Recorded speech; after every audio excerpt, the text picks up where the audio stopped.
Okay, so welcome back to the next video, and in today's video, after talking about pulleys, we are going to be talking about pulleys. In today's video, in the last video, we spoke about FBDs, and in today's video, we're going to be talking about pulleys. So everyone knows what a pulley is, right? Pulley is simply just this sort of mechanism where there are two sides. Pulleys are used in a lot of places. So usually there are two weights on both sides, and we have a string. Now this string will show a force called tension. All right.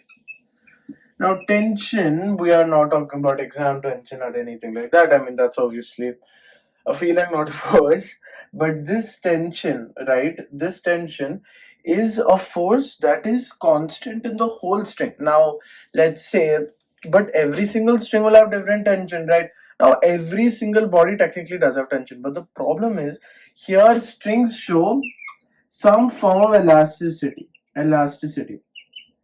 Now, because of this elasticity, but not complete elasticity, because complete elasticity is actually when you pull something and then it comes back like a rubber band, like a rubber band, like a rubber band. But that elasticity is something else that we will talk about soon, but not right now. But that's why if you look at every single body technically does have some amount of elasticity, but you need to either apply a lot of force or not. Like, you get the point, right? So in tension, right, the why is it called tension? It's because if I were to apply a tension T here, it would be the same. So for a string, the tension is always the same. So for strings, we use the word tension instead of force to make our lives realistically easier. And tension always acts away from a force. Like, let's say if my marker was connected, let's say this is a perfect example. Let's say this is a string. And this is the weight. Now it is connected from the side. So let's say it's connected to my body. It's not connected to my body, sorry about that. Let's say it's connected to some wall, right? Now it's connected to some wall, right? Now this is connected to some wall, right? The string cannot move. But now let's say I am moving the medal or the weight in this direction. Now if this was a string, the force of tension, let me draw this exact same diagram. The force of tension, this is our medal. Now the force of tension would be opposite to my force. Now I am pulling the medal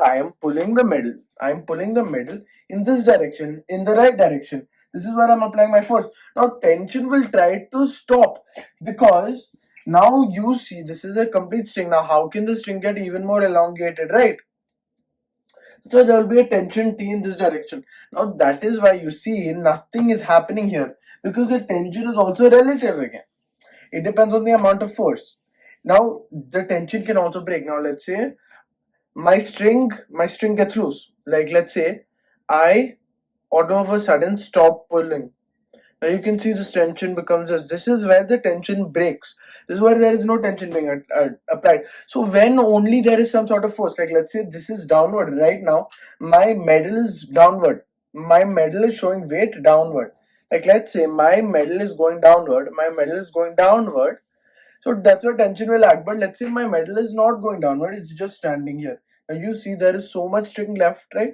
Why does tension have to even apply in the first place? Tension will only apply when the string is at its maximum capacity. This is its maximum capacity, right? This is maximum length, but here there is still some more length. That's why tension does not even act in the first place. But now, see, this is an example where there is only one string, one body, right? But when there is a pulley, right, the pulley gives tension, the string, another option. It gives the opportunity to move up and down, Now, obviously, with this medal, I can't show the exact mechanism, but pretty much what the idea is, let's say we imagine this. Instead, we imagine the medal as a pulley. You see, we imagine the medal as a pulley. Now, we have these two strings, right?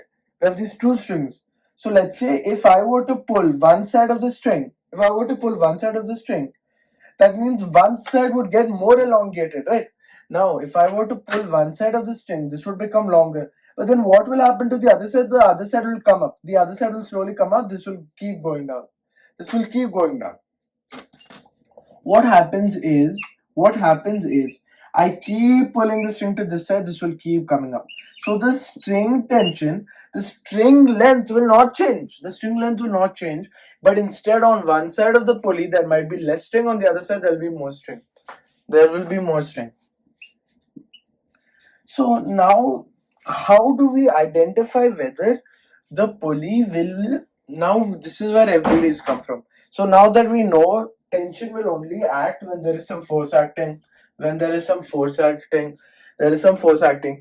then tension will always act away, because what tension really tries to do is maintain the length, because if tension is not strong enough, let's say if I use enough force, I can break the string, right? That is what tension avoids. You can see now this tension is not applied, but when I start pulling, it applies. I won't try to break my own medal, but anyways, so force and tension. So now let's say there are two weights. Now let's say this is on the top. So weight is one sort of tension, and in the last video I spoke about tension being there instead of normal. This is a very important thing. If there is a string, there will not be any normal force. There is no normal force here. Instead, the normal force will get completely replaced by what? By what? Because tension will act upwards. By tension. So in both sides tension will be. But the difference here is, let's say I have one M1, I have one M2. So I take M1 is greater than M2. So that means M1G is greater than M2G. The weight of my M1 block is more than M2 block. Now what does this mean? This means this M2G is nothing but a force, right? Let's say M1G is F1, M2G is F2. Now you can say F1 is greater than F2. So what does that mean? As I pull the string down, so we know, right, if one is, so that means this will go down, this will continue going down, then this will continue going up, right? This will go down, this will go up, and this will go up in the same, with the same acceleration, because tension is same, acceleration will also remain the same, because this is still all in the same platform. This is all completely same, right? So it's all exact same. So that is where this takes place, right? So force, tension, no normal force. Simple. So now what can we say? So now what can we say is that this will keep going down, this will go up. Then what can we say? We can say M1G is greater than tension also, but tension is greater than M2G or F1. We can use anything. But I'm going to use M1G because realistically in formulas we use M1G. We do not use F1 or F2 because then it would make it more complicated. Why do we need that? So why is tension greater in this case?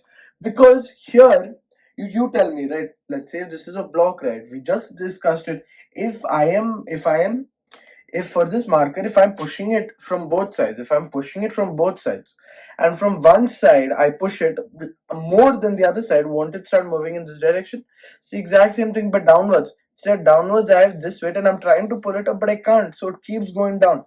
So that's why tension is greater in this case. But tension M1G is greater in this case. But then when it's pulling up, even though there is weight, right? That is when tension is greater. So now what can we take, right? We will take F net. We will take the force for both of them. Now we know F is equal to MA, right? F is equal to MA. Now F net we cannot take for two blocks, right? For FBD, this is where we will take our FBD. So we will draw an FBD for M2 and we will draw an FBD for M1. Okay? We will draw an FBD for M1 and M2. So now drawing an FBD for let's draw an FBD for M2 and let's draw an FBD for M1. So we know it is going down with M1G weight, it is going up with tension, it is going down and up, there's a force, and downwards there is acceleration. So now what we can say, we will substitute this in the F net is equal to M, because this is M1A formula. You guys can't see that. One second. M1A formula. So then if we want to substitute this, I'm going to erase this side of the board. So then we will get m1g minus t is equal to m1a, right? Is equal to m1m. This is very simple, right? Now why will this come? Well, you have to watch the previous video, then you'll be able to understand it much easier. Now if we were to draw an FBD for our m2g, tension will be upwards, but here tension is greater, so acceleration is upwards, because acceleration cannot be up both ways, right? Or downwards in both ways. If we have a tension string, it can't go down on one side, it can't go down on both sides, right? So instead we will get T minus m2g is equal to m2a, Simple as that. Now we've gotten these two equations, and we obviously know simultaneous linear equations, right? So now let's say we cancel both of these, T, we get cancelled. So we will get m1g minus m2g is equal to m1a plus m2a. Now what I want to, I will take g common here, I will take a common here. So m1 minus m2 is whole common g is equal to m1 plus m2a. So now I will take m1 here, so we will get m1 minus m2g by m1 plus m2a. m1 plus m2 only. So we get, now can you see, we have just derived acceleration. We have gotten the formula for acceleration for a pulley constraint. For a pulley, this is what we have to do to get the acceleration. Now I've shown you the derivation, but it's not, this formula is not important. This whole method of taking it is a very simple method, and I'm telling you this will be more important. You will use this more. So now we know acceleration is equal to m1 minus m2g, right? So now let me redraw them, because so T minus m1g is equal T minus m2g is equal to m2a. Let's say we substitute a in this equation. We'll substitute this value. So we get T minus m2g is equal to 1 second. Is equal to m2 into m1 minus m2g by m1 plus m2. So now we will take this on this side. So we will get T is equal to m2 into m1 minus m2g plus m1 plus m2 will take in the LCM, right? So we will get m1 plus m2g, m1 plus m2 into m2g. You can see this, right? By m1 plus m2. So tension is equal to this. I hope you guys are writing down, because this is important. So finally if we take m2g common in both of these, right, we will get m1 minus m2 plus m1 plus m2 whole m2g by m1 plus m2. So minus m2 plus m2 get cancelled. So 2 m1 m2g is equal to m1 plus m2 is equal to tension, and our acceleration is equal to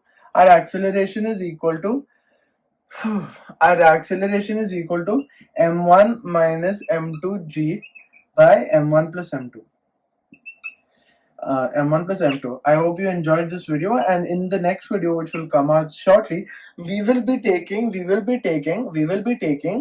this same thing. We will be using these formulas that we've derived for pulley constraints, and we will be solving problems on it. We'll be solving a few problems on it. I hope you guys enjoyed this video, and make sure to watch the next video as well. And we will be done with pulley constraints, and then we will start talking about spring constraints.